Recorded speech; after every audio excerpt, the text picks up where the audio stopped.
Good morning students, welcome in the class 8।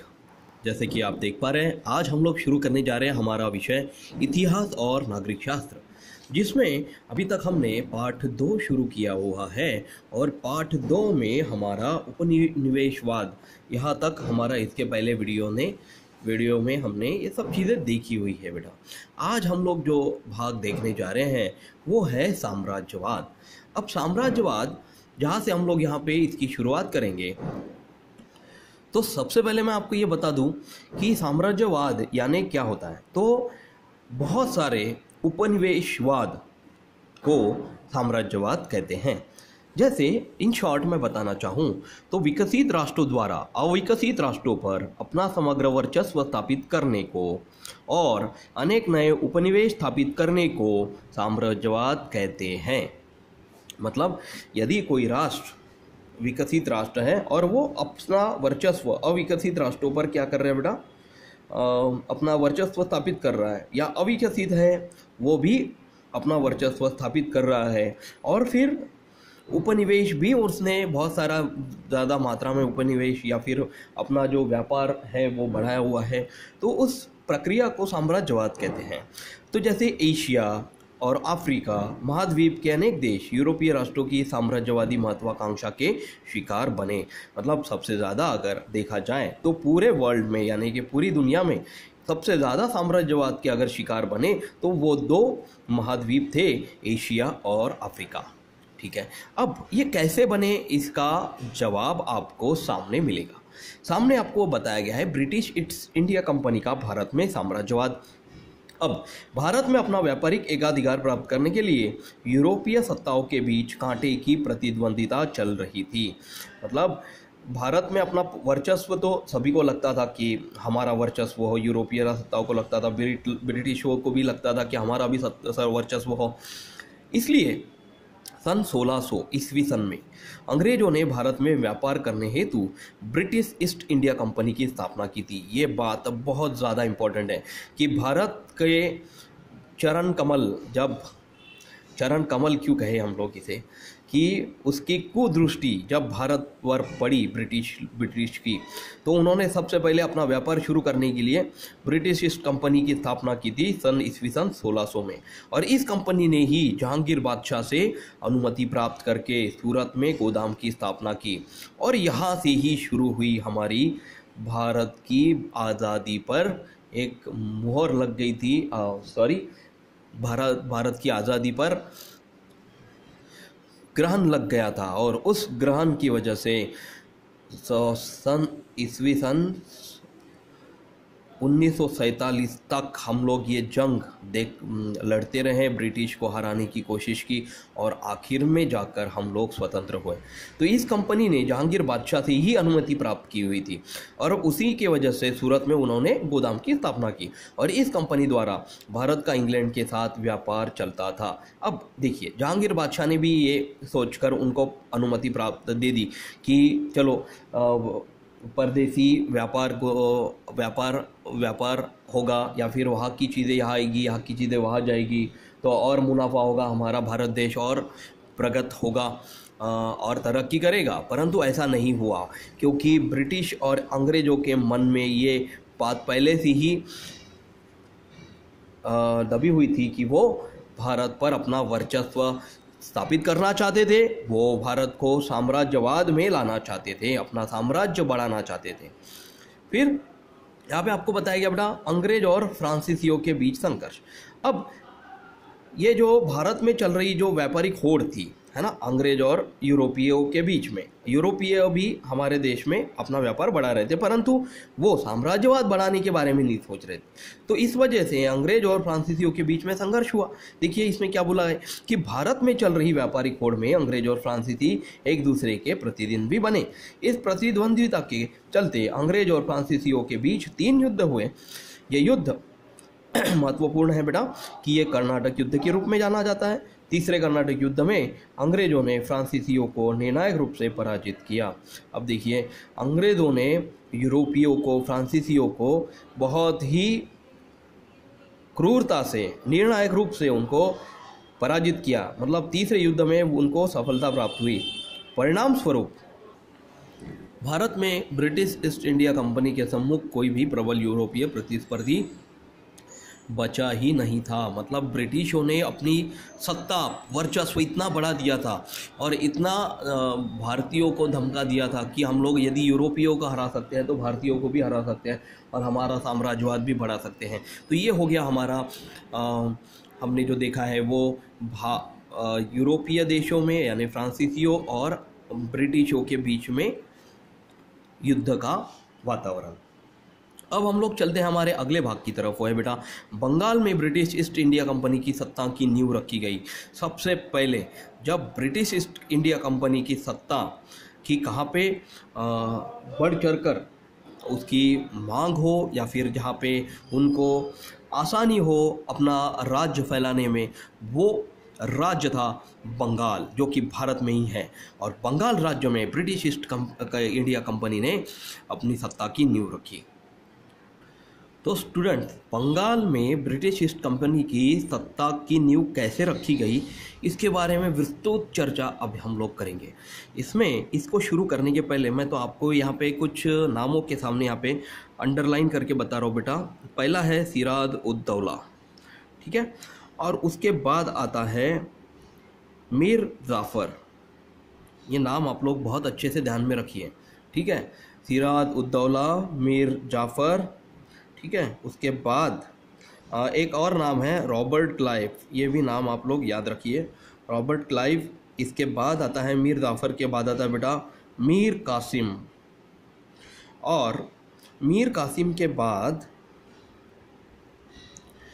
कुछ अन्य नाम हैं, वो अन्य नाम हम लोग बाद में देखेंगे। पहले आप लोग ये 4 नाम याद रखिए, सिराज उद दौला, रॉबर्ट क्लाइव, मीर जाफ़र और मीर कासिम। इनके बीच में जो घटित गतिविधियां थी उनको मैं आपको विस्तृत में बताता हूँ। तो सबसे पहले क्या हुआ है कि बंगाल प्रांत भारत का अत्यंत समृद्ध संपन्न प्रांत था। बंगाल जो था वो बहुत ही सुदृढ़ और खुशहाल प्रांत था। सन 1756 ईस्वी सन में सिराज उद दौला बंगाल के नवाब पद पर आसीन हुआ। मतलब बंगाल का जो नवाब था वो सबसे पहले 1756 ईस्वी सन में बना सिराज उद दौला। अब ईस्ट इंडिया कंपनी के अधिकारियों ने मुगल शासक से बंगाल प्रांत में व्यापारिक सुविधाएं प्राप्त की थी और ये अधिकारी उन व्यापारिक सुविधाओं का दुरुपयोग करते थे। अब देखिए, जितनी चादर उतनी पैर फैलानी चाहिए, लेकिन अगर उसके ऊपर कोई अगर तानाशाही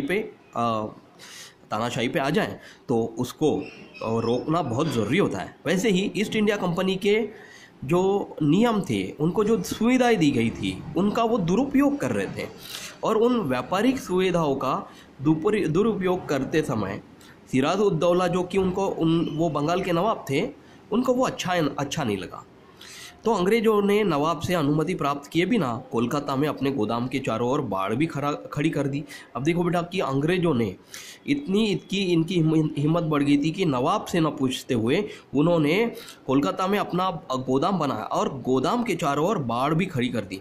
अब सिराज उद दौला जो है उसको बहुत ज़्यादा क्रोध आया, उसको बहुत ख़राब लगने लगा कि हमारे बोलने का या फिर हमारे नियमों का तो कोई फ़ायदा ही नहीं है। इसलिए परिणामतः सिराज उद दौला ने अंग्रेजों पर आक्रमण कर कोलकाता का गोदाम अपने नियंत्रण में कर लिया। मतलब सिराज उद दौला ने जट कर मुकाबला किया और आक्रमण करके अंग्रेजों से कोलकाता का वो अपना गोदाम जो है वो नियंत्रण में कर लिया। इस घटना से अंग्रेजों में असंतोष व्याप्त हुआ। असंतोष मतलब इस घटना में अंग्रेजों में मतलब क्या हुआ, उनको भी युद्ध हार गए थे तो अच्छा नहीं लग रहा था।